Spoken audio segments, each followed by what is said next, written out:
Officer Davis slammed his hand on the BMW, sneering. Think you can just drive around like you earned it? Show me your papers, boy. If you even got any that matter. Every word, every move screamed his racism, targeting Stephen just for being black. Before we start the story, tell me, where are you watching from? And if these stories speak to you, make sure to hit that subscribe button. It was late afternoon, golden sunlight cutting through the city streets, reflecting off the shiny black BMW M5. Stephen Bell, mid-40s, suit sharp, tie straight, was rolling back from a federal briefing, hands steady on the wheel, thinking about reports and meetings. His mood was calm, the way a man who's confident in his position drives. But peace never lasted long for a black man in this city. Not when rookie cop Thomas Davis was on the prowl. Davis, early 30s, uniform crisp, ego bigger than his badge, slammed the siren, lights flashing violently against the BMW's hood. He jumped out of his cruiser like he owned the street, eyes narrowing with judgment that had nothing to do with law and everything to do with Stephen's skin color. Hands out the window, now, he barked, voice tight and loaded with contempt.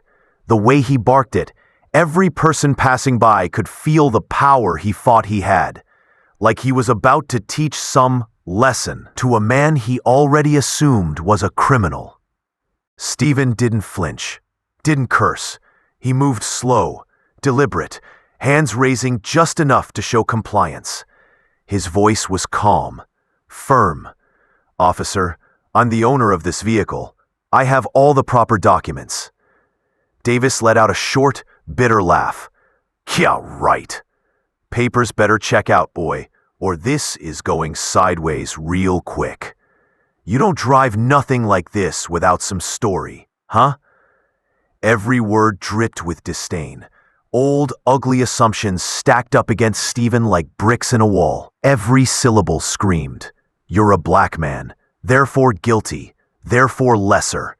His partner, Officer Maria Martinez, 28, tried to interject, hands raised in caution.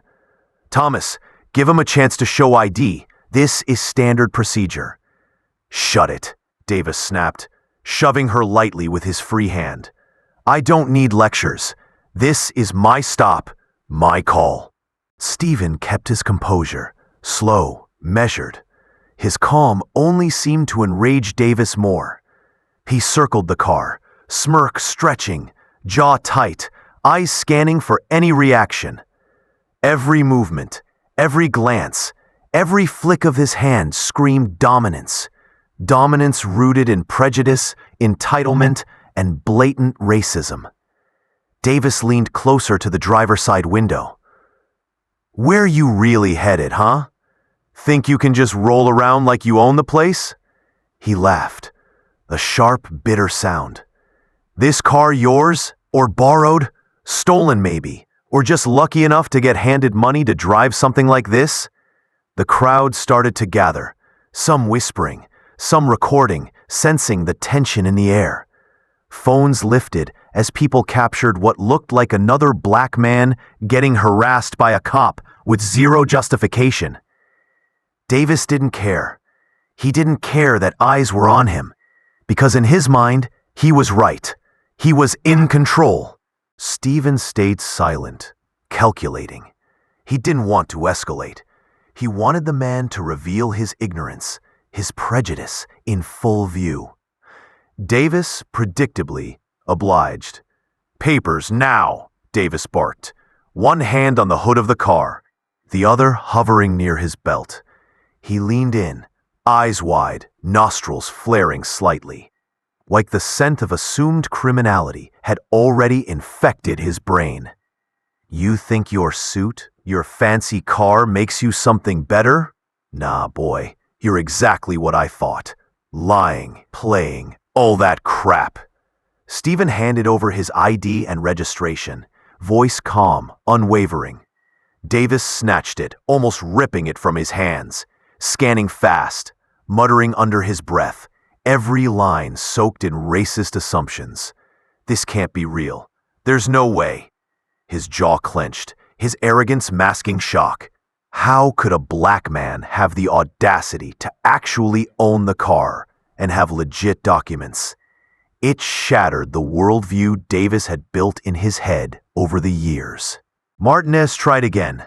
"Thomas, just take a breath. Check the documents. This is ridiculous. He's clean."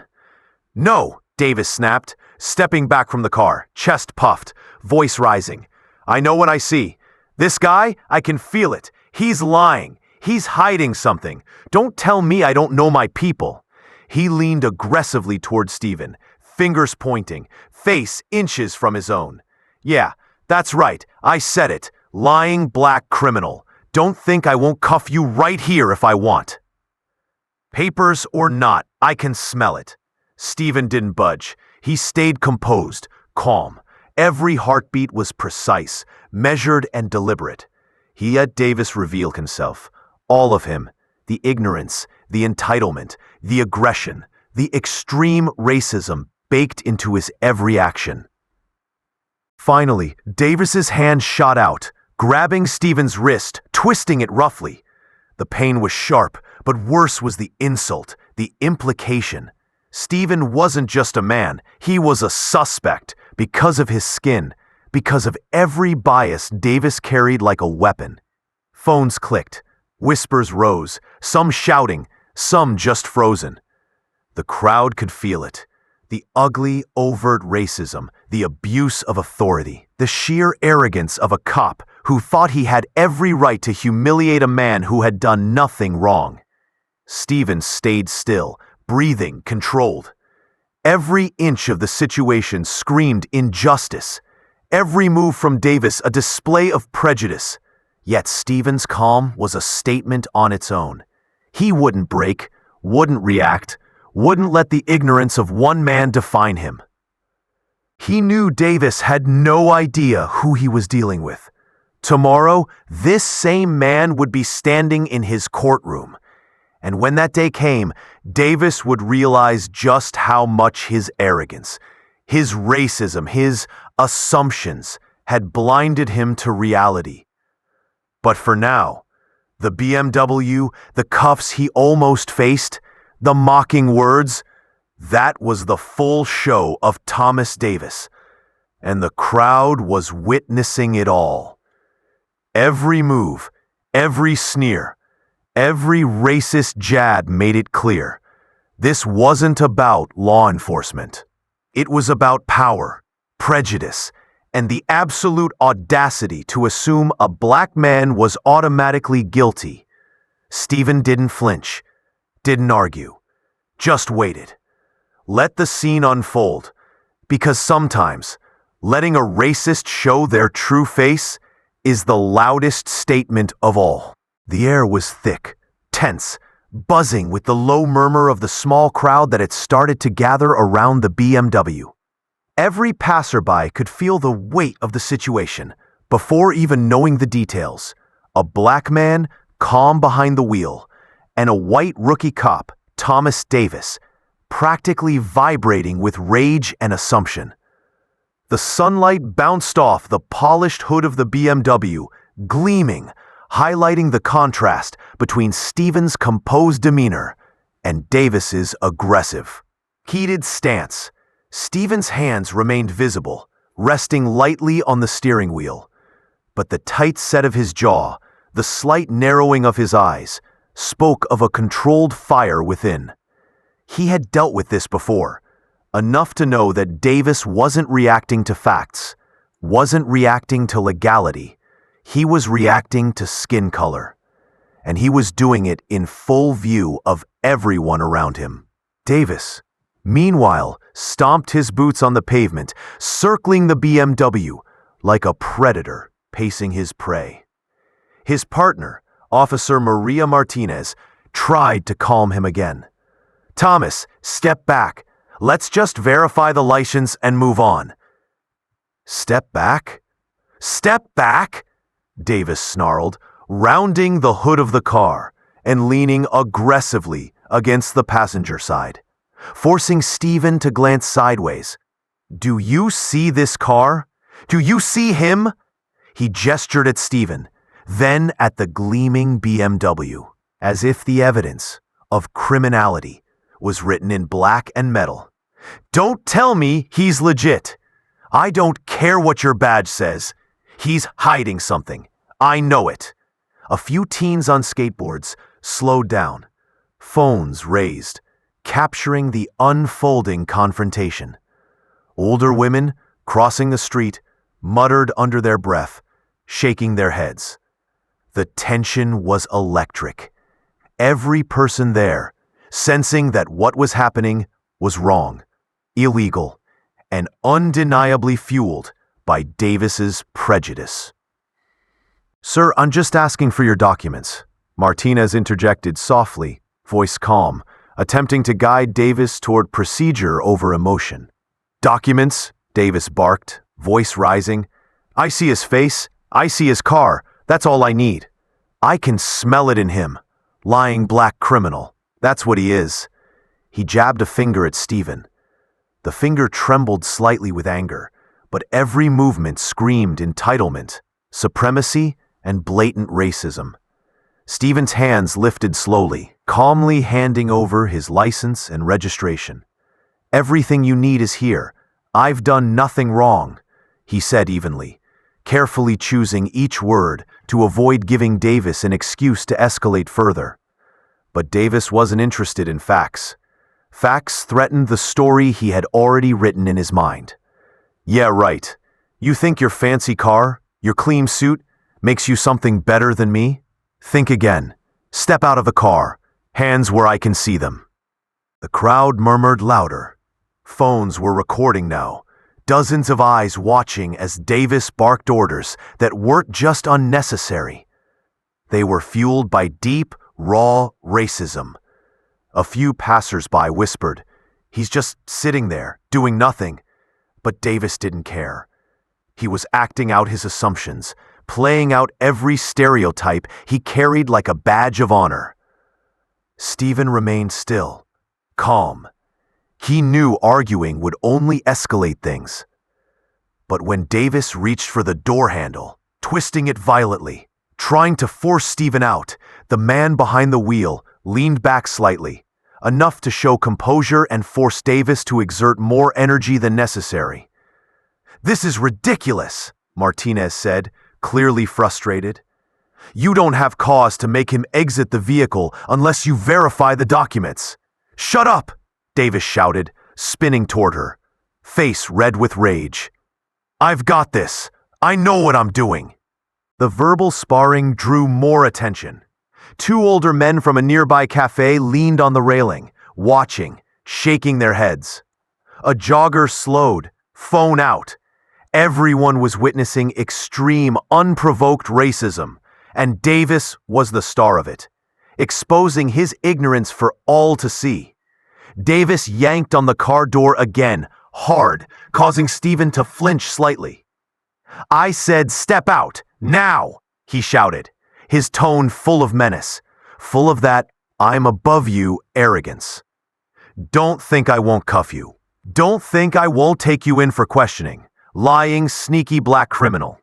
Stephen's hands remained visible, calm, steady. He exhaled slowly. Every inch of his body language screamed control, authority, patience. He knew Davis didn't understand who he was dealing with. One false move from Davis, and this scene could explode into something bigger. But Stephen was in complete command of himself. Then Davis's hand shot out, gripping Stephen's collar, pushing him slightly, anger etched into every line of his face. The officer's aggression wasn't legal, wasn't rational. It was a display of pure, unchecked racism. The crowd reacted immediately. Whispers became audible. Someone said, "He's assaulting him, look!" Phones flashed. Davis leaned close to Stephen's face, snarling. "You think you can just drive around like this? Acting all high and mighty? I'll put you down right here." The threat was clear. The contempt palpable. Every passerby could feel the humiliation, the danger, the complete lack of accountability from this man who wielded power because of his badge and color of skin, not because of law or justice. Stephen didn't respond, didn't curse, didn't fight. He let the crowd see the truth. How racism manifests when authority is unchecked, how assumptions and prejudice can escalate in seconds, and how a black man, even one of power and respect, can be targeted for no reason at all beyond the color of his skin. The situation had reached a critical point. Phones were recording. Whispers turned into exclamations. Davis's body language screamed dominance and fear of losing control simultaneously.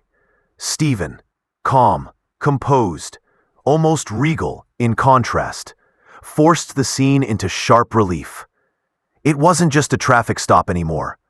It was a demonstration of extreme racial bias in action.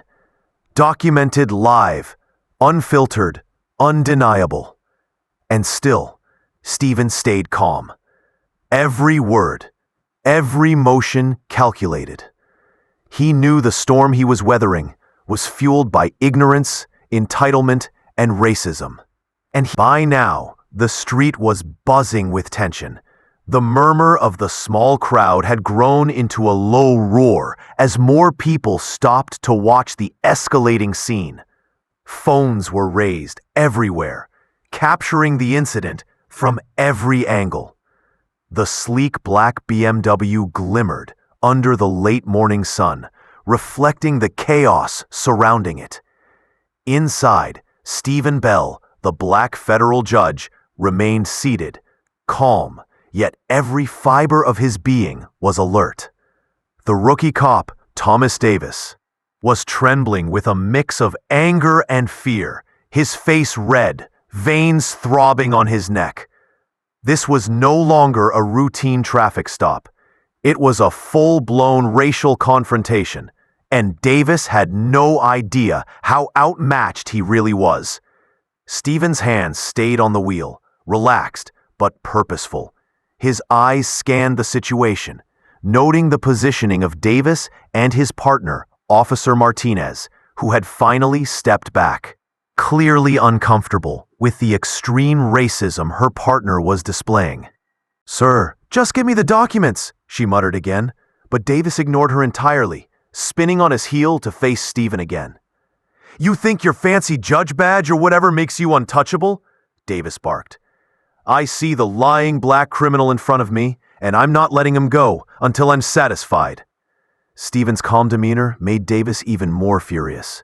He stomped around the BMW, kicking dust at the curb, every motion exaggerated, as if his physical presence alone could intimidate Stephen. "Step out of the car! Hands where I can see them!" he yelled, voice booming across the street. The words were laced with contempt, assumption, and pure racism. He wasn't enforcing the law. He was punishing a man for the color of his skin, for the audacity of daring to drive a luxury car while black. The crowd reacted instantly. Phones were recording. Some people gasped audibly. Others muttered curses under their breath. A few kids leaned against the rail, frozen, watching how a grown man could let his racial bias dictate actions so aggressively. One woman whispered to her friend, "He's going overboard. He doesn't even know who he's dealing with." The irony was lost on no one.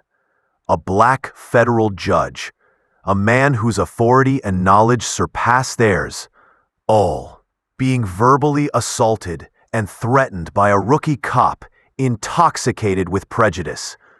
Davis, meanwhile, leaned aggressively against the passenger side window, shouting directly into Stephen's face, "I don't care who you are. Step out now. I've got the power here." He jabbed a finger at Stephen, shaking it violently. The crowd recoiled slightly at the intensity of the gesture, sensing the danger. Every person witnessing this knew the severity. This was more than a simple traffic stop. This was extreme, public, unfiltered racial aggression. Stephen's response was measured. "Officer, I've done nothing wrong. Your assumptions are wrong. I'm giving you everything you need. Please follow protocol," he said, calm but firm. The contrast between the two men couldn't have been starker. One was fueled by unrestrained prejudice, the other guided by law, composure, and dignity. Davis's face twisted into a snarl. "Damn right you're wrong. You think just because you're black and got a title you're untouchable? I'll make sure you don't walk away from this without consequences." His hand went to the car door again, yanking on it forcefully. Stephen leaned back slightly, letting the door handle catch just enough tension to make Davis exert himself, highlighting the rookie cop's impatience and lack of experience. The murmurs in the crowd turned into shouts now. Someone yelled, "He's harassing him! Get off him!" Others raised their phones higher.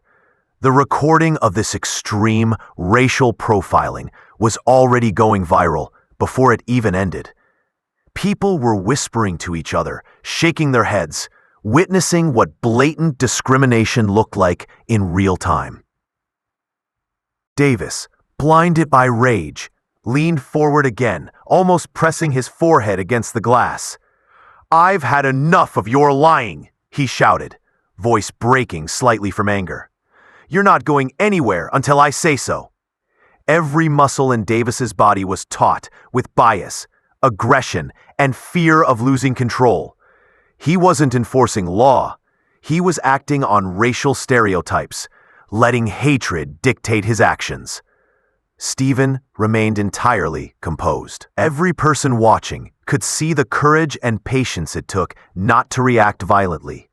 He was black, powerful, educated, and yet completely at the mercy of a man whose mind was clouded by racism. Stephen's calm eyes met the crowd, letting them witness the abuse in real time. His composure amplified Davis's irrational rage, making the crowd even more aware of the extreme prejudice at play. At this point, the situation had escalated to a full standoff. Davis was fuming. Martinez was trying to mediate. Stephen was calculating every move, and the crowd was fully aware of the injustice unfolding. This wasn't just a traffic stop anymore. It was a live demonstration of unchecked racial bias, a scene where the systemic problem became visible for everyone to see. And yet, through the tension, Stephen remained in control, proving that extreme racism, no matter how loud or aggressive, could not diminish the authority and dignity of a black man who knew his rights, knew his value, and refused to be intimidated. By mid-morning, the scene had completely transformed into a tense street spectacle. The sleek black BMW sat partially angled on the curb, Stephen Bell behind the wheel, his hands steady on it despite the chaos. Around him, the rookie cop, Thomas Davis, practically radiated aggression, his chest puffed, eyes wide with a mix of fury and disbelief. Every command he barked at Stephen was laced with racial bias, dripping with the assumption that this black man in a luxury car was automatically guilty. Officer Martinez hovered nearby, clearly uneasy, shaking her head at Davis's escalating behavior. The contrast between the two officers' attitudes could not have been more pronounced. One blinded by prejudice, the other quietly aware that they were on thin ice. As Davis leaned into the BMW, shouting and jabbing fingers aggressively, the crowd's murmurs turned into a chorus of audible outrage. Passers-by stopped, phones out, capturing every detail. Teenagers peered from storefronts. Old men leaning on canes shook their heads, and mothers pulled their children closer, explaining that sometimes people in power abuse it for the wrong reasons. A man across the street muttered, "This is straight-up harassment." He's doing it 'cause he's black." The words resonated through the onlookers, many of whom nodded in agreement. Everyone could see it. Davis wasn't enforcing law, he was enforcing prejudice. Davis's voice was booming, full of venom and assumption. "Step out of the car, right now. I don't care who you are. You think your black ass can just drive around stealing cars and get away with it? Not on my watch." Every syllable was designed to intimidate, every gesture a display of power fueled by racial hate. He slammed his hand on the hood of the car, making Stephen flinch slightly, but remain composed, projecting calm in contrast to Davis's uncontrolled fury. Stephen's eyes flicked briefly to Officer Martinez. She stepped a bit closer, trying to mitigate the situation. "Thomas, please calm down. Let's verify his ID before making any moves," she said, her voice laced with concern. But Davis ignored her completely, spinning back toward Stephen, his jaw tight. "I don't need your input. This black dude is lying. I can see it in his eyes." His hands shook with rage as he gestured wildly, catching sunlight on his badge, a symbol he thought gave him unquestionable authority. The crowd was now fully engaged. Phones were raised high, capturing the extreme racism for social media. "This is insane," someone shouted. "Why is he doing this? He doesn't even know him." A mother pushed her son closer, whispering, "See, sometimes people in uniform act like this because of skin color, not the law." The tension wasn't just in the interaction anymore. It radiated through the street. Pedestrians stopped. Shopkeepers watched from windows. Everyone witnessing what unchecked racial prejudice looked like in real life. Davis grew more aggressive, leaning almost shoulder to shoulder with Stephen, poking his chest through the open window. "Don't think your fancy job or title means shit to me," he yelled, his face contorted with rage. "I'm the law here, and I see criminals." The extreme racism was palpable. He wasn't even hiding his disdain for Stephen's skin color. Every motion, every word was a public display of bias, a blatant abuse of authority. Despite the aggression, Stephen remained composed. His posture was firm, his eyes calm, even as he met the crowd's gaze and silently communicated his dignity. He didn't shout back, he didn't escalate. Instead, his presence highlighted the rookie cop's irrational, prejudiced behavior. The disparity was shocking. One man unhinged and hateful, the other measured, professional, and perfectly aware of his rights. Nearby, a teenager whispered to his friend, "Look at him, he's trying to scare him 'cause he's black. That's insane." The friend nodded, recording the scene on his phone. In that moment, everyone present was forced to confront the reality. Racism wasn't subtle here. It was brazen, in your face, and publicly humiliating. As Davis gestured toward Stephen's car, the crowd began to murmur louder, some yelling for him to back off. "Enough, let the man be," someone shouted. But Davis was beyond listening. His focus narrowed solely on punishing Stephen for being a black man who dared to exist with authority and confidence. Every command, every shove, every glare was fueled by systemic bias, a frightening demonstration of what happens when prejudice goes unchecked. Stephen's calm, steady demeanor continued to contrast sharply with Davis's rage. He adjusted slightly in his seat, hands on the wheel, eyes on the rookie cop. He knew that one wrong move from Davis could escalate things further, and yet he refused to respond with anger. His silence and composure were louder than any words could be, exposing the rookie's racism for all to see. By now, more onlookers had pulled over, traffic slowing as people watched an unprovoked display of racial aggression unfold on what should have been an ordinary street. Witnesses were taking in every moment. The intensity in Davis's face the fear he tried to impose, and the unwavering calm of a black man who refused to submit to intimidation. The contrast couldn't have been starker and made the crowd increasingly aware that what they were witnessing was not law enforcement. It was unfiltered racism on public display. This part of the encounter cemented one undeniable truth. No badge, no uniform, and no display of authority could justify the hate and bias Davis carried in his heart. And as the scene continued to play out, the crowd understood just how extreme the racial prejudice had become, fully documenting it on their phones, ready to share with the world. By now, the tension on the street had reached a breaking point. The sleek BMW, still pulled partially onto the curb, became a stage for blatant, unrestrained racism. Officer Thomas Davis was practically shaking with rage. His face flushed, eyes wild with a mix of anger and disbelief that a black man could remain calm under his aggressive scrutiny. Each word he spat at Stephen Bell, the federal judge behind the wheel, dripped with condescension and deep-seated prejudice. "I'm sorry, I can't assist with that request." He knew one false move could escalate into a life-threatening situation, and yet he refused to feed the cops' blatant racial aggression.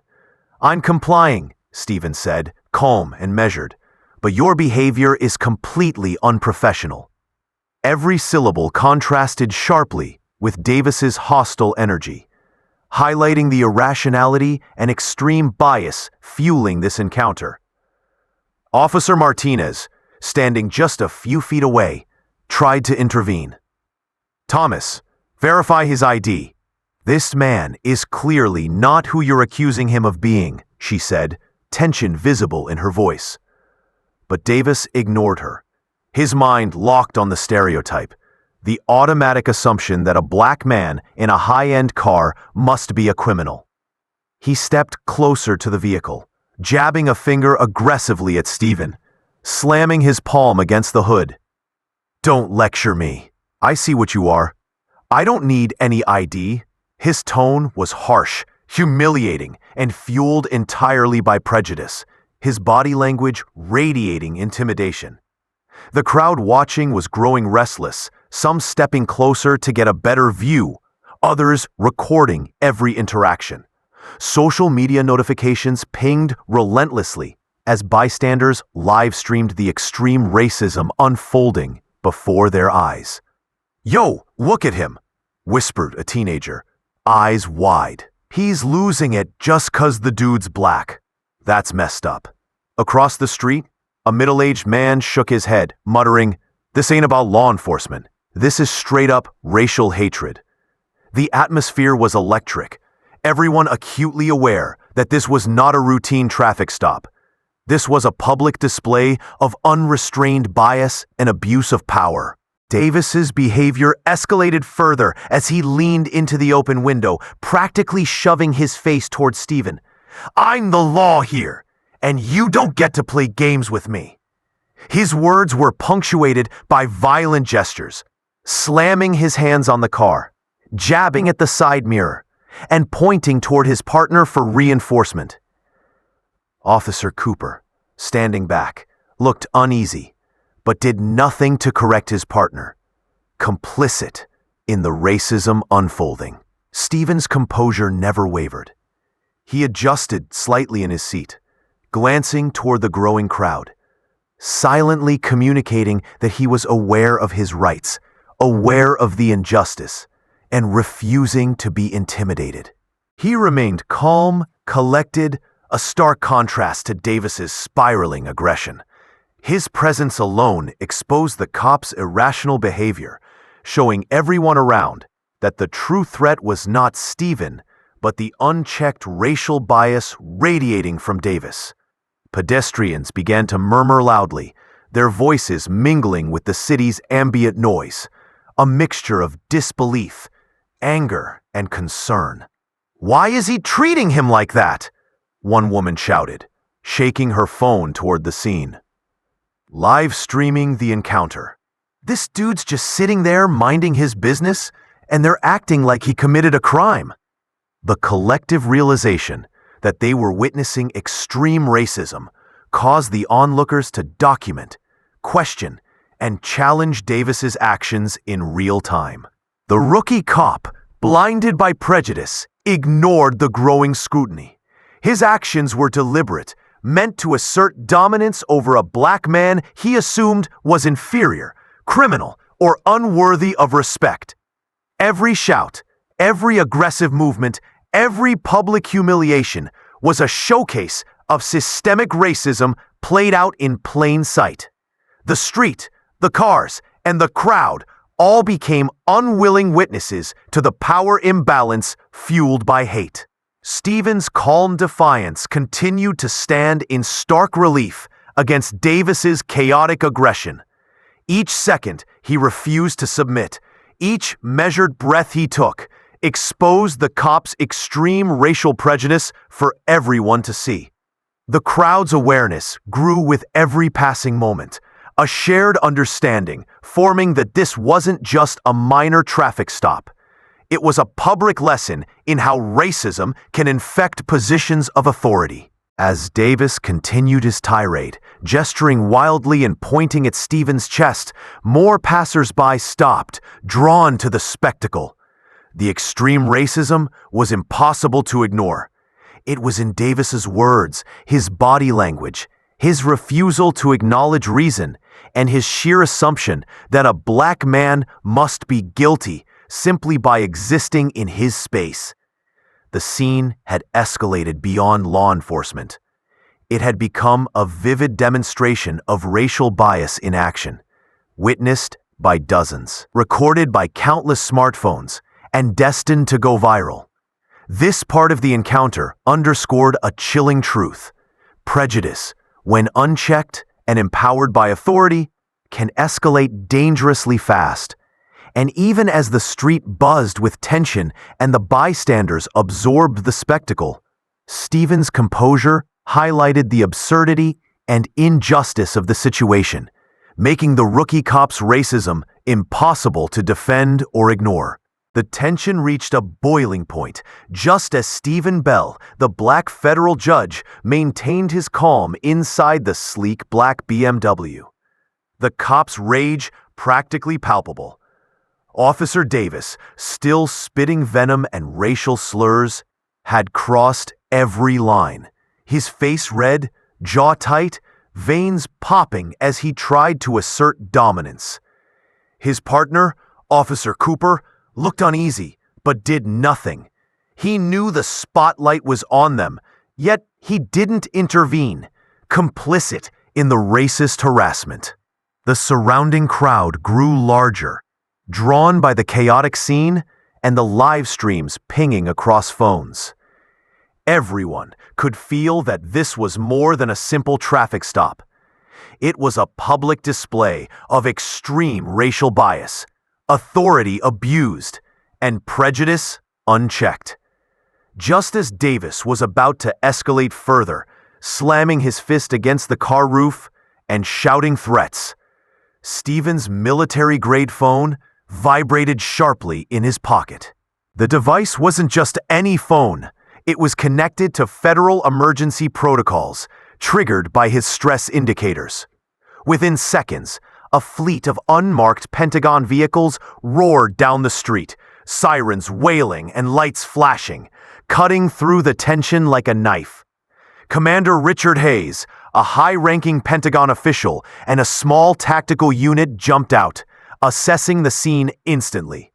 Their presence was immediate, commanding, and authoritative, and it completely dwarfed the rookie cop's misguided sense of power. Davis froze, eyes wide, his smug confidence melting into panic as he realized the magnitude of the situation. The aggressive stance he had maintained seconds ago now seemed foolish, juvenile, and entirely misplaced. Here was a black man, the target of his racist assumptions, now backed by the full weight of federal authority. The Pentagon team moved with precision, forming a protective perimeter around Stephen and ensuring no further escalation could occur. The irony was undeniable. Davis, who had assumed superiority and control, now faced the stark reality that his actions could no longer go unchecked. "Step back, both of you," Commander Hayes barked, his voice cutting through the chaos. The words were firm. No room for argument. The crowd collectively gasped, some taking careful steps back, while others filmed every reaction, capturing the rookie cop's visible humiliation. Every bystander could see the raw contrast. A black man, dignified, calm and in command of the situation, versus a white officer, red-faced, trembling with the sudden loss of control. The extreme racism Davis had displayed seconds before now looked ridiculous under the scrutiny of real power. Davis stammered, trying to justify his behavior. I was just enforcing the law." His voice was high-pitched, panicked, lacking any of the arrogance he had carried before. Cooper, sensing the embarrassment and exposure, avoided eye contact entirely. The entire street seemed to hum with tension, a mixture of disbelief, outrage, and vindication. Social media notifications exploded as people realized they were witnessing a full-blown racial confrontation, immediately destined for viral news coverage. Stephen, still seated, calmly opened his door, ignoring the rookie cop's attempts to maintain authority. "You've made a grave mistake, Officer Davis, completely unnecessary, and now it's going to have consequences," he said, his tone steady, unyielding, yet not aggressive. Every word cut into the cop's pride, highlighting the recklessness fueled purely by prejudice. The Pentagon team flanked him, ensuring his safety and reinforcing the lesson that bias-driven aggression had no place, no matter the context. The crowd's reaction was instantaneous. Whispers turned into chatter, chatter into outrage. "Did you see that?" one bystander shouted, recording the entire scene. "That cop lost it, just 'cause he assumed the guy was guilty. Pure racism." Others nodded, their faces reflecting a shared recognition that the injustice they had witnessed moments ago was systemic, not isolated. The extreme racism was visible, undeniable, and completely exposed to the public eye. Meanwhile, the Pentagon team began assessing Davis and Cooper, documenting their aggressive conduct. "Commander Hayes, address them directly. You will answer for this.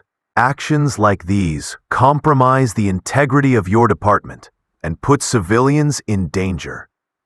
Every syllable reinforced the gravity of unchecked bias, emphasizing that positions of authority do not shield one from accountability. The moral power dynamic was clear. The racially targeted victim now held true power, while the perpetrators of prejudice faced public and legal consequences. By the time federal authorities began coordinating with local police, Davis was visibly shaken, humiliated, and fully aware that his career could be in jeopardy. The extreme racism he had displayed so proudly moments ago was now an open display of incompetence and moral failure. Onlookers continued to record, capturing every detail: the anger, the fear, the exposure of systemic bias, and the absolute reversal of power. In these moments, Stephen Bell embodied control, authority, and poise, a stark contrast to the aggressive, irrational, and racially motivated behavior of Davis. The encounter had escalated beyond a traffic stop. It had become a public, cinematic demonstration of how racism, when unchecked, collapses in the face of truth, authority, and integrity.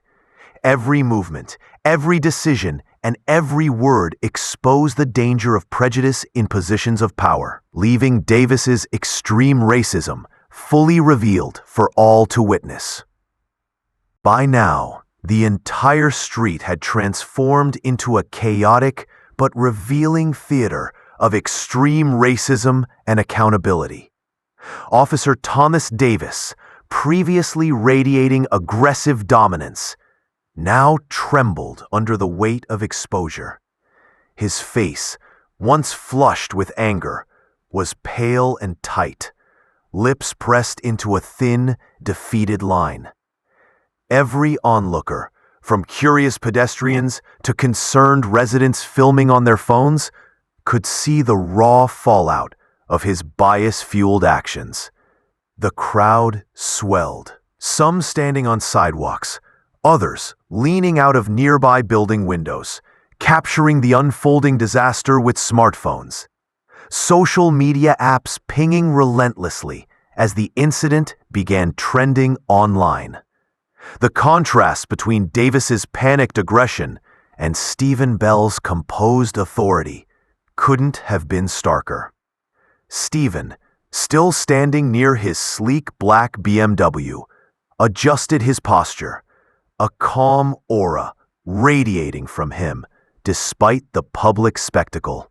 His expensive navy blazer, crisp white shirt, and tailored gray pants symbolized professionalism and control, while Davis, clad in his standard patrol uniform, appeared disheveled, flustered, and entirely exposed. The extreme racism that had propelled Davis to act irrationally earlier now became the spectacle, clearly documented in high-resolution videos circulating instantly on social media. Bystanders whispered among themselves, the murmurs of outrage growing louder by the second. "Look at him, sweating!" a teenage girl shouted, phone pointed toward Davis as she live-streamed. "All that yelling and threats? Just 'cause he assumed that dude was up to no good. This is crazy!" A middle-aged man shook his head in disbelief, commenting, "This is straight-up profiling. He's acting like he owns the street, and it's all because of skin color." The street was alive with commentary, disbelief, and moral judgment. The extreme racism, impossible to ignore. Even Officer Cooper, standing a few feet behind Davis, seemed uncomfortable. His gaze darted nervously between Stephen, the Pentagon officials, and the swelling crowd, clearly aware that he had been complicit in a moment of raw prejudice. But he said nothing, unwilling or too afraid to challenge his partner publicly. Davis, on the other hand, kept attempting to assert control, shoving his hands in the air, gesturing frantically. But each movement was met with louder whispers, camera flashes, and pointed fingers. His bias-driven aggression now stood exposed in front of dozens of witnesses and countless viewers online. Stephen Bell, aware of the growing audience, made a deliberate choice to assert dignity. "Everyone can see what's happening," he said calmly, his voice carrying over the hum of the crowd. "This is not about law enforcement. This is about racial bias. Let the record show the truth." Each word was precise, measured, and deliberate, contrasting sharply with Davis's panicked, unhinged outbursts. The extreme racism that had fueled the encounter was now documented, analyzed, and condemned in real time. Commander Hayes and the Pentagon team maintained a protective perimeter, ensuring no further intimidation could occur. They coordinated with local authorities, recording the interactions meticulously, while the crowd continued filming from every angle. The extreme racism had been publicly exposed, and the documentation was unambiguous. A black man, calm and authoritative, faced a cop whose actions were motivated entirely by prejudice, and the world was watching. A small group of journalists, arriving in black SUVs moments earlier, began interviewing witnesses. We've got multiple recordings showing clear racial profiling and misconduct, one reporter shouted, holding a microphone toward the crowd. The officer's behavior escalated simply because the driver was black. The situation quickly transformed from a local incident to a story of national significance, highlighting systemic racism and abuse of power within law enforcement. Davis attempted to defend his actions, but every word was drowned out by the collective outrage. People pointed, yelled, and recorded, ensuring that the extreme racism was immortalized in videos that would circulate across news outlets and social media platforms. The rookie cop's attempt to dominate through intimidation had failed entirely. His bias had been laid bare, analyzed, and condemned, while Stephen Bell stood as a symbol of authority, composure, and dignity, illustrating the profound contrast between rational leadership and prejudice-fueled aggression. In the final moments of Part 7, Davis's rage was replaced with a mixture of fear, shame, and disbelief. His career, reputation, and credibility were now on the line, fully exposed to public scrutiny. The extreme racism that had driven his behavior was no longer hidden. It was visible, undeniable, and undeniable proof of the dangers of unchecked bias in positions of power. The crowd, now emboldened, documented, analyzed, and criticized the actions of the officer, ensuring the lesson would not be forgotten. Officer Thomas Davis, previously brimming with a toxic mix of authority and prejudice, now stood frozen, completely overwhelmed. His uniform, once a symbol of control, looked stiff and suffocating as sweat ran down his temples and his face flushed with panic. Around him, phones recorded every twitch, every flinch, capturing his fear for posterity. The crowd had grown denser, their whispers turning into an audible murmur of condemnation. Some waved their phones, live streaming the entire spectacle, while others shouted pointed remarks, leaving Davis unable to regain any semblance of composure. The extreme racism he had exhibited earlier was now undeniably public. Stephen Bell, the black federal judge, remained calm, his posture impeccable, exuding authority that contrasted sharply with Davis's fumbling demeanor. He adjusted his navy blazer, straightened his crisp white shirt, and slowly stepped forward, drawing the eyes of every witness. Each movement was deliberate, controlled, and commanding, emphasizing the stark difference between professionalism and prejudice-driven chaos. Behind him, Pentagon officials maintained a secure perimeter, ready to intervene if Davis or anyone else attempted further intimidation. The rookie officer had no room to maneuver. His extreme racism was now contained, documented, and fully exposed. Enough. Stephen's voice cut through the commotion, firm and unyielding. Everyone here has seen exactly what happened. This wasn't a traffic stop. This was racial profiling. This was abuse of authority, and it will not go unchallenged. The crowd responded with murmurs of agreement, their expressions ranging from anger to awe. Many continued filming, their devices capturing the historic moment when extreme racism in law enforcement was held up to public scrutiny and accountability. Davis stammered, trying to justify his actions. I was just... His words faltered as the weight of the Pentagon's presence and the watching crowd made his excuses meaningless. Officer Cooper, standing behind him, looked away, avoiding eye contact, visibly uncomfortable. The extreme racism that had emboldened Davis moments before was now the very thing condemning him in front of dozens of witnesses. Federal authorities began coordinating with local police, reviewing every recording, every witness statement, and every word spoken. The implications were immediate and severe. Davis faced suspension, an internal affairs investigation, and possible termination. His career, fueled by bias and aggression, was crumbling in real time. The extreme racism that had motivated his actions had become a public, undeniable record of misconduct. Bystanders continued recording, capturing the absolute reversal of power dynamics. The black judge, previously a target of aggression, now embodied authority, control, and moral clarity. Davis, once confident and combative, was reduced to a figure of fear and humiliation.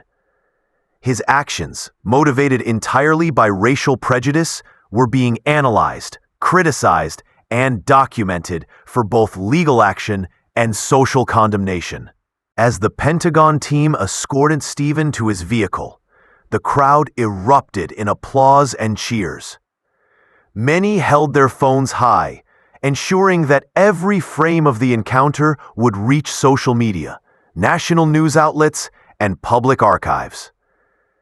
The extreme racism that had driven the incident was now not only exposed, but condemned, serving as a clear example of the consequences for those who misuse authority to target individuals based on skin color.